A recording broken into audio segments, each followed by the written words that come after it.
SC వర్గీకరణపై YSR Congress party Telugu Desam పార్టీలు తమ వైఖరేంటో స్పష్టం చేయాలని మాదిగ రిజర్వేషన్ పోరాట సమితి నేత సూరిపాక వాసుదేవరావు డిమాండ్ చేశారు. అలాగే దళిత మహిళా అధికారినిపై అనుచిత వ్యాఖ్యలు చేస్తున్న టీడీపీ నేత సోమిరెడ్డి చంద్రమోహన్ రెడ్డి క్షమాపణలు చెప్పాలని, లేదంటే పోరాటం చేస్తామని హెచ్చరించారు.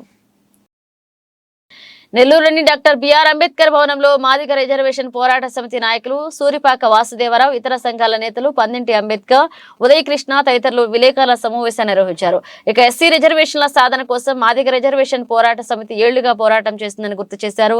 ఇటీవలే తెలంగాణలో జరిగిన సభలో సాక్షాత్తు ప్రధానమంత్రి నరేంద్ర మోదీ వర్గీకరణకు తాము కట్టుబడి ఉన్నట్లుగా స్పష్టం చేశారని చెప్పారు. ఇక బీజేపీ తమ వైఖరిని స్పష్టంగా చెప్పగా రాష్ట్రంలోని అధికార వైఎస్ఆర్ కాంగ్రెస్ పార్టీ, ప్రతిపక్ష తెలుగుదేశం పార్టీలు మాత్రం నోరు మెదపలేదని మండిపడ్డారు. ఇప్పటికైనా ఆ రెండు పార్టీలు వర్గీకరణ విషయంలో తమ వైఖరిని తెలియచేయాలని డిమాండ్ చేశారు. అలాగే దళిత మహిళా అధికారినిపై అనుచిత వ్యాఖ్యలు చేస్తున్న తెలుగుదేశం పార్టీ నేత సోమిరెడ్డి చంద్రమోహన్ రెడ్డి తక్షణమే క్షమాపణలు చెప్పాలని, లేదంటే పోరాటం చేస్తామని హెచ్చరించారు. దళిత అధికారులపైన దాడులు, మాటలు, అనుచిత వ్యాఖ్యలు చేయడం అది సరికాదని చెప్పేసి మహాజన సోషలిస్ట్ పార్టీని మేము ఖండిస్తా ఉన్నాం.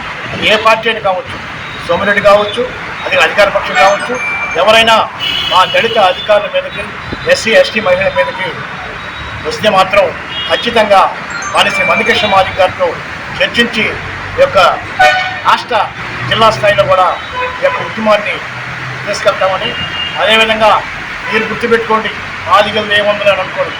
ఈరోజు మేము వెళ్ళి కలిసి ఎస్సీలో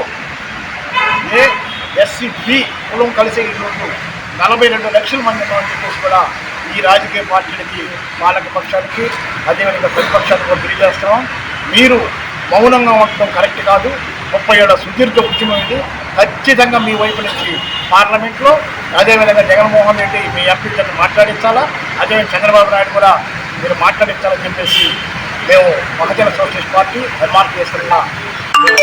సోమిరెడ్డి చంద్రమోహన్ రెడ్డి గారు తక్షణమే బహిరంగంగా మహిళా అధికారికి తక్షణమే మీరు క్షమాపణ చెప్పాలి, లేదంటే జిల్లా వ్యాప్తంగా నిన్ను ఎక్కడ తిరిగినా, లేదా ఈ సర్వేపల్లి నియోజకవర్గంలో, లేదా ఈ జిల్లాలో ఖచ్చితంగా నిన్ను అడ్డుకుంటామని భవిష్యత్ కార్యాచరణ కూడా మందాకృష్ణ మాదిగ గారి దృష్టికి తీసుకెళ్లి భవిష్యత్ కార్యాచరణ కూడా ఈ జిల్లాలో ప్రకటిస్తామని, సోమిరెడ్డి చంద్రమోహన్ రెడ్డి తక్షణమే మహిళా అధికారికి ప్రెస్ మీట్ పెట్టి మీరు క్షమాపణ చెప్పాలని, లేదంటే మీపై జిల్లాలో తిరుగుబాటు చేస్తామని చెప్పి కూడా హెచ్చరిస్తా ఉన్నాం. జై మహాజన్, జై మందాకృష్ణ మాదిగ. ఈ తాత్కాలిక జిల్లా కమిటీలని పూర్తి స్థాయి జిల్లా కమిటీలు నిర్మాణం చేసుకోవడం జరుగుతుంది.